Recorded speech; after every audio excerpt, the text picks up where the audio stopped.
para ulama juga menjelaskan beberapa macam bentuk sembelihan, yaitu sembelihan ada yang dia merupakan ibadah kepada Allah. Kemudian yang kedua, sembelihan ada yang dia merupakan bentuk kesyirikan kepada Allah Taala. Kemudian yang ketiga, ada sembelihan yang dia merupakan bentuk kebid'ahan dalam agama. Kemudian yang keempat, ada sembelihan yang sifatnya mubah, dibolehkan.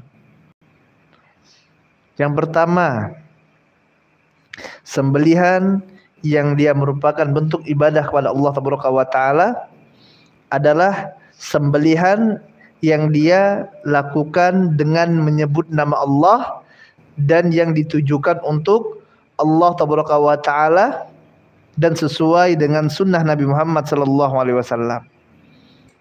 Contohnya apa? Contohnya hadyu, menyembelih pada saat haji.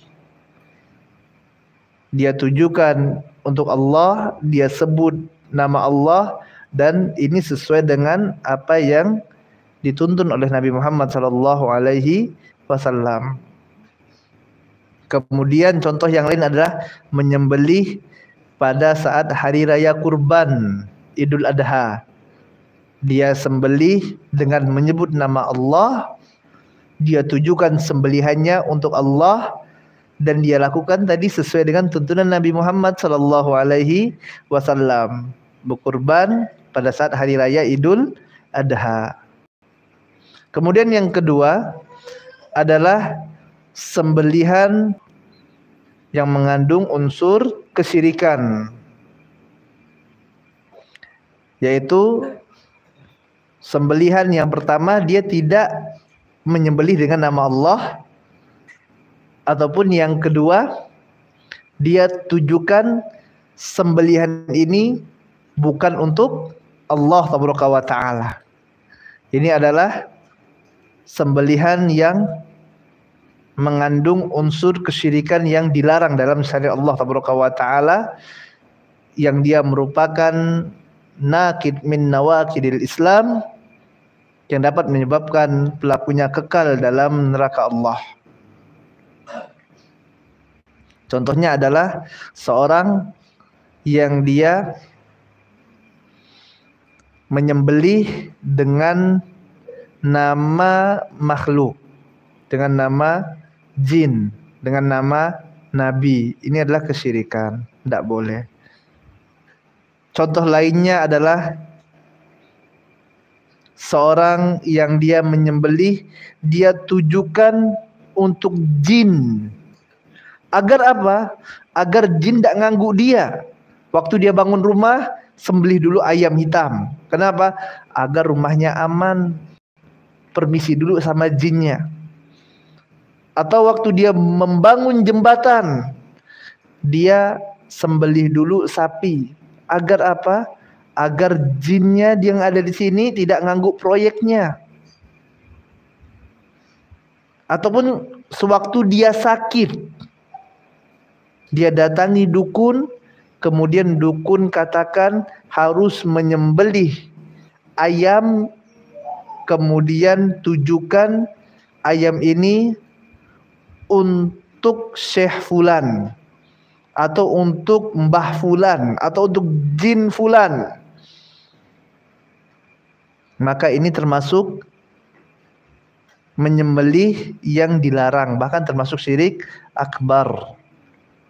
Walaupun dia sembuh dari sakitnya, walaupun nanti proyeknya berjalan lancar, tidak ada gangguan, walaupun nanti dia di rumah tenang, tapi kembali yang kita lihat bukan pada endingnya, tapi prosesnya. Sebagaimana dalam hadis riwayat Ahmad yang tadi kita sebutkan, seorang yang masuk surga karena seekor lalat dan masuk neraka karena seekor lalat. Orang yang mau membunuh lalat tadi kemudian diserahkan kepada berhala ini, apakah dia selamat atau tidak? Dia selamat.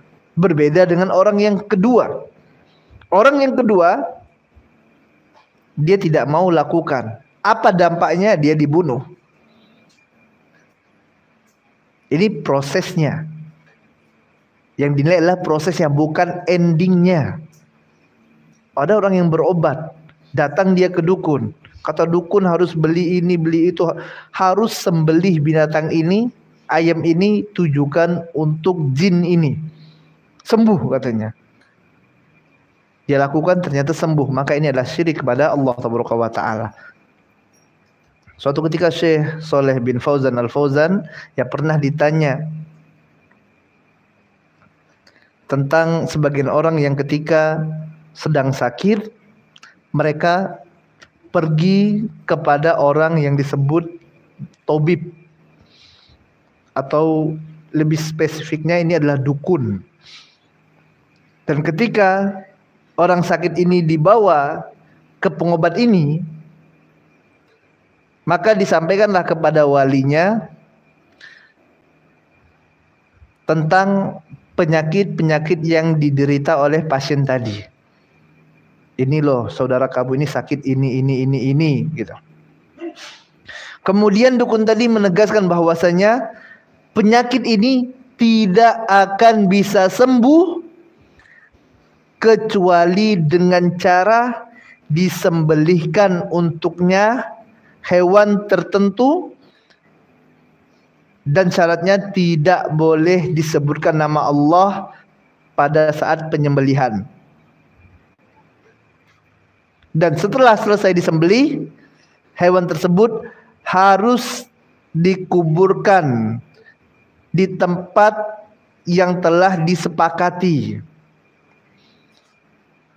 Kemudian Syekh ditanya, apakah jika seseorang melakukan tindakan seperti ini dengan tujuan agar sakitnya sembuh tanpa berniat sedikit pun untuk menyekutukan Allah, apakah ini adalah perbuatan dosa atau tidak?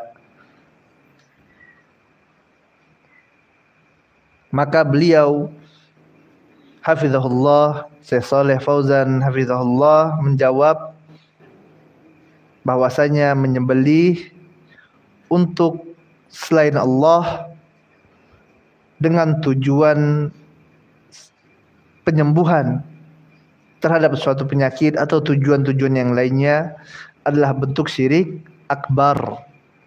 Karena menyembelih adalah ibadah sebagaimana firman Allah Taala, "Fasholli li rabbika wanhar." Dan dirikanlah salat untuk Allah dan sembelihlah untuk Allah.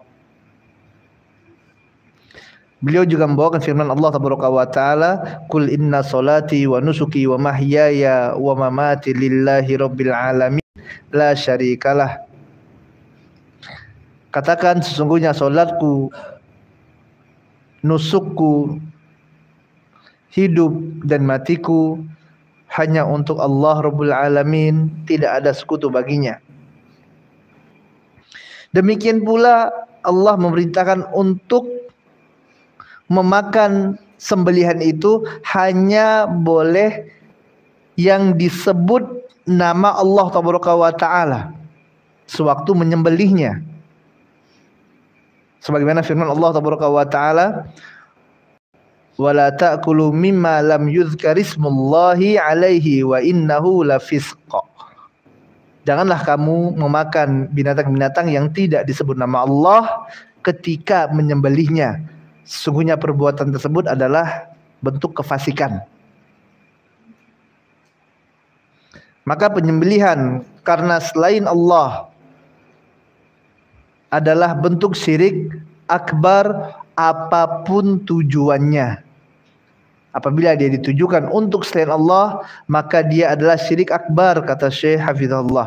Apapun yang menjadi landasan tujuan dari penyembelihan tersebut, baik itu untuk menyembuhkan orang yang sakit sebagaimana yang mereka sangka, maupun tujuan-tujuan lainnya. Orang yang memerintahkan kerabat orang tersebut agar menyembelih sembelihan dengan tidak menyebut nama Allah, kata Syekh, dia adalah seorang dukun yang mengajak manusia untuk menyekutukan Allah Tabaraka wa Ta'ala. Oleh karena itu wajib untuk melaporkan orang ini kepada waliul amr, kepada pemerintah, agar pemerintah dapat menangkapnya dan membebaskan umat Islam dari keburukan yang disebabkan oleh orang ini. Kemudian Syekh juga mengatakan, adapun membiarkan orang-orang seperti ini, yaitu para dukun tadi, adalah bentuk kemungkaran yang besar dan membuat kerusakan di atas muka bumi. Setiap muslim wajib memelihara akidahnya. Dia tidak boleh mengobati badannya dengan sesuatu yang dapat merusak agama dan akidahnya. Dia tidak boleh pergi kepada para dajjal tersebut. Yang dimaksud adalah pengobat ini yang menyuruh menyembelih untuk selain Allah. Apabila mereka mengabarkan kepada manusia tentang perkara-perkara gaib, maka mereka adalah para dukun. Dan Nabi SAW bersabda dalam hadis yang diriwayatkan oleh Tirmizi, man atakahinan aw arrafa fasaddaqahu bima yaqul faqad kafara bima unzila ala Muhammad. Barang siapa yang dia mendatangi kahin, yang mendatangi dukun, aw arrafa, kemudian dia mempercayai dukun ini, fasaddaqa, dan membenarkannya, bima yakul, apa yang dia katakan, fasaddaqahu bima yakul, dan membenarkan apa yang dikatakan oleh dukun tadi, faqad kafara bima unzila ala Muhammad, maka dia telah kafir, telah ingkar kepada apa yang diturunkan kepada Nabi Muhammad sallallahu alaihi wasallam. Hadis riwayat Tirmizi. Ya, maka ini adalah syirik akbar. Dan syirik akbar merupakan nakid min nawakidil Islam, di antara pembatal keislaman apabila terpenuhi syarat-syaratnya dan tidak ada penghalang tentunya. Ya, ini adalah yang kedua. Kemudian yang ketiga adalah sembelihan yang bid'ah. Sembelihan yang bid'ah, yaitu sembelihan yang tidak ada dasar dalam syariat Islam. Naam, dia menyembelih dengan menyebut nama Allah. Kemudian dia tujukan untuk Allah Taala. Tapi dia menyembelih tadi pada malam nisfu Sa'ban misalnya. Nah, ini dari mana syariatnya? Nabi mana yang mengajarkan seperti ini? Maka inilah sembelihan yang bid'ah. Atau dia menyembelih pada saat maulid Nabi. Dia sangka ini adalah bentuk ibadah kepada Allah Taala. Ataupun menyembelih hewan pada saat istisqa, pada saat minta hujan. Mana dalilnya gitu loh. Kalau seandainya ini benar, tentu telah dilakukan oleh Nabi SAW, telah dilakukan oleh para sahabat. Bukankah ada kaidah yang mengatakan laukana khairan lasabaquna ilaih? Kalau seandainya perkara ini baik, tentu para orang-orang soleh sebelum kita telah mengerjakannya. Maka yang ketiga ini adalah sembelihan yang bid'ah, yang merupakan maksiat kepada Allah Taala. Kemudian yang keempat adalah sembelihan yang sifatnya mubah, yaitu sembelihan tadi dia tujukan untuk perkara-perkara yang mubah.